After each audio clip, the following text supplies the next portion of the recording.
What a race for Martin Truex Jr. That is the third win in 2017 for Martin Truex Jr. How about some earth-shattering silly season news to look at on the NASCAR Racing Analysis? It was announced last Tuesday that Furniture Row Racing, the 2017 NASCAR Cup Series championship team, would cease operations at the conclusion of the 2018 season. Based in Denver, Colorado, the team had been on the starting grid since the beginning of the 2005 season. Back then, Furniture Row was nothing but a hobo furniture salesman named Barney Visser buying an old stock car from a junkyard, and he decided to run an entire race team around it, driven by Kenny Wallace. The team struggled for stability in the mid to late 2000s just to make the field of 43. Still, Barney invested all of his fortunes into promoting Furniture Row in NASCAR and growing the team steadily over time. In 2009, the team moved on from Kenny Wallace and decided to go after the quality of the race team instead of the quantity. Promising young talent Regan Smith was named the driver of the flat black Furniture Row Chevrolet Impala, and the team decided to run half the schedule that season. And in that year, Regan Smith netted a total of 0 top 5s, 0 top 10s, and got an average finish of 27th place. While it's not ideal stats for this team, they at least qualified for all 18 events they attempted. From 2010 to 2012, Furniture Row retained Regan Smith and returned to a full-time schedule in the NASCAR Cup Series. In addition, the team developed a technical alliance with Richard Childress Racing, who at the time was a powerhouse organization fielding 4 race teams. During that span, Regan Smith gave Furniture Row not only their first top 10 during the 2011 Daytona 500, but their first career win as an organization during the 2011 Southern 500, holding off Carl Edwards to win the famed race. At that point, it was truly one of the biggest underdog stories of all time. A small race team based out of Denver, Colorado, beating a bunch of powerhouses such as Hendrick Motorsports and Roush Fenway Racing to claim a win at the track Too Tough to Tame, and it was an absolutely remarkable feat. The lovable underdogs were at the top of the world. Eventually, Regan Smith was replaced for a Kurt Busch at a career crisis. Despite becoming an absolute media circus, this was the right choice for Furniture Row to make. Kurt Busch has won several races at teams such as Roush Fenway Racing and Team Penske. Certainly, his experience behind the wheel and his knowledge of top race teams could help Furniture Row Racing get the push they needed as an organization. And indeed, they got that push in 2013. Kurt Busch netted 11 top 5 finishes, 16 top 10 finishes, and most importantly, made the chase in 2013. And they got a final points finish of 10th. Kurt Busch once again broke the barriers for the little team from Denver, Colorado, and the season was a step in the right direction.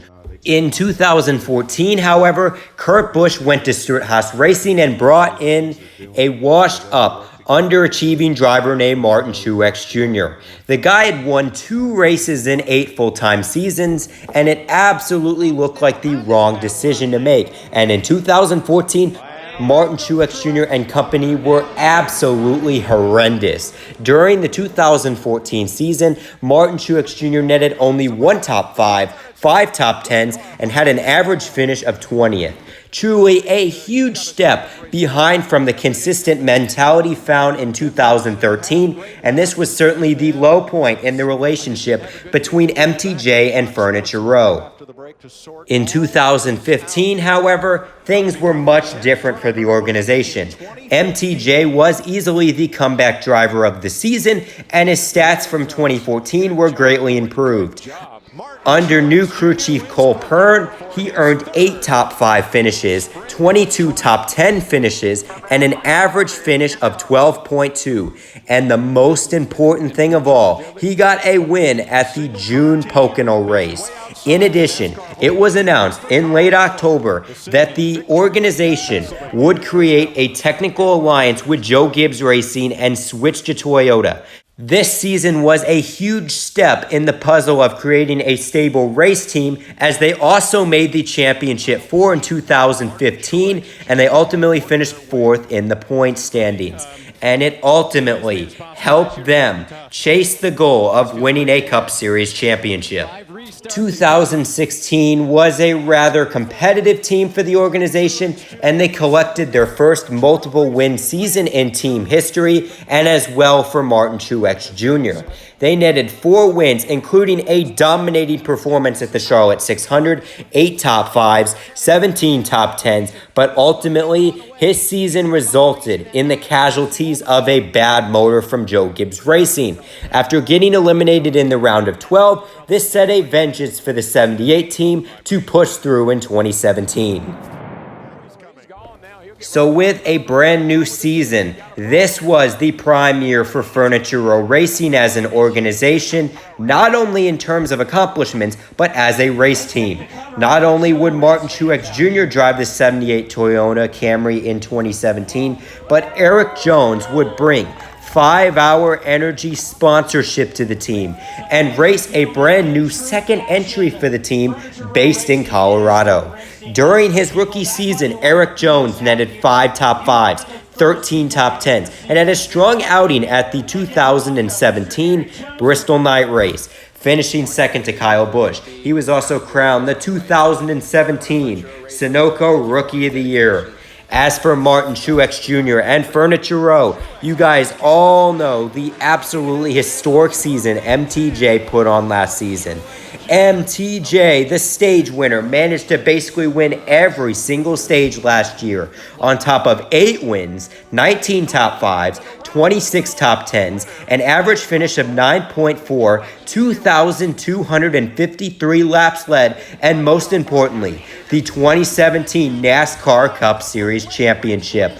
For the first time in team history, they were the champions of the world. The small team from Denver, Colorado, a team that started out of a garage, was now the top dog of the Cup Series garage. Martin Truex Jr. almost lost his NASCAR career completely after Napa Auto Parts left during Spingate, and it was truly one of the biggest underdog stories in NASCAR history. Beginning the 2018 season, it started out as a title defense year for Barney Visser, Cole Pearn, and Martin Truex Jr. With 5-Hour Energy splitting sponsorship with Bass Pro Shops, it left a smile on Barney's face knowing he didn't have to fund his own money into the race team. As of September, the team has 4 wins, 15 top 5 and top 10 finishes. But with that all said, however, this is where the underdog story comes to an end. In late July, the team announced that 5-Hour Energy would not return to the race team, leaving 12 races unsponsored for the future. In addition, Furniture Row and Joe Gibbs Racing were starting to have a fallout. With the contract with JGR and Toyota ending after the 2018 season, negotiations to strike a new deal were much tougher and more demanding than back in 2017. After all, Martin Truex Jr. and Furniture Row Racing beat Kurt Busch at JGR for the championship in 2017, so the dollar figure was going to be a lot larger with the new deal. So now we come back to the present day. The 2017 NASCAR Cup Series champions will be closing their doors and selling all assets after the 2018 season. So you guys might be asking, how does a team go from the Amazon or the Walmart of NASCAR to the Toys R Us of NASCAR, going from the highest of highs to now death. First off, we have to look at the obvious. The ridiculous amount of money to field a Cup Series team is staggering. In fact, Roger Penske spends less money fielding 3 strong IndyCar teams than one NASCAR sanctioned team. This is absolutely ridiculous how much NASCAR has overpriced themselves. And because of that, sponsors are forced to spend $5 to $10 million per season just to sponsor 15 to 20 races in a 36-race season. Look, this isn't the early 2000s where a company would risk going bankrupt to spend $20 million for an entire season. Most major companies in the modern world have the access to social media and other major technological platforms to reach customers. They aren't going to spend half their advertising revenue on a NASCAR team. It's simple as that. And the solution is also very simple. We need a spending cap of $2 million per race team, maybe even lower than that. That way, sponsors won't have to cut off an arm and a leg to fund a race team, and teams will have a lot more breathing room in terms of fielding a car on the track. Sure, this will mean my childhood team, Hendrick Motorsports, won't have a dominating edge, and they won't be as competitive as they were, but it's the right thing to do for the smaller race teams and the entire sport in general. We need more drivers, more race teams, and just overall more health inside of NASCAR. And that's one way to do it. Second, I think half of the blame has to go to Barney Visser and Furniture Row for the ceasing of operations.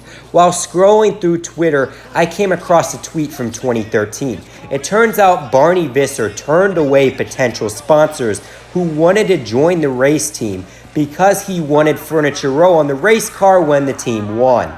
While I understand the reasoning behind turning away sponsors, this decision ultimately killed them in the long run. Imagine if the team found a solid 3 to 4 sponsors for Martin Truex Jr. back in 2014. More than likely, the team would have had enough sponsors to field not only the 78 team, but continue to run the 77 car well into the future. It's just one of these shining examples of the sponsorship mentalities of the early 2010s to today. The game has changed, and I think Barney Visser would love to go back in time and change the course of history by becoming more open to new investors. Finally, NASCAR's very narrow window of competitive organizations and variety of manufacturers led to Furniture Row's downfall. Today, if you are not Hendrick Motorsports, Joe Gibbs Racing, or Stewart-Haas Racing, you are fairly low on the NASCAR food chain. Lots of race teams such as Team Penske, Chip Ganassi Racing, Richard Childress Racing, and Roush Fenway Racing are stuck in the shadows of powerhouse manufacturers and race teams, and they oftentimes have to pay even more money in order to get the same caliber equipment that the big teams have. 3 manufacturers does not help this cause either. If NASCAR had manufacturers such as Honda, Nissan, Dodge, Subaru, or even Volkswagen, I guarantee Furniture Row Racing would have branched off from Joe Gibbs Racing, and they could have become a powerhouse team of their own. More manufacturers, that means more competition, more flexibility among teams, and ultimately, it would have allowed Furniture Row Racing to break out as a race team instead of shutting down. They would have gotten more money from that manufacturer, and it would have saved them well into the future.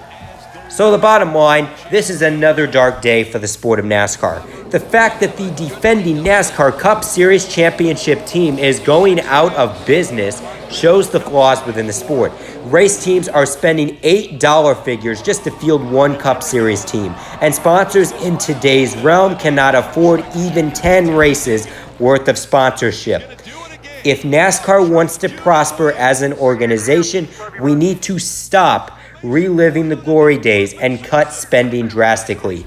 Maybe then will an independent single-car operation out of Denver, Colorado turn into one of the strongest and healthiest teams in the sport. So anyways, this is NASCAR Racing Fan 2015 signing out, and just remember, life's a beach and then you drive.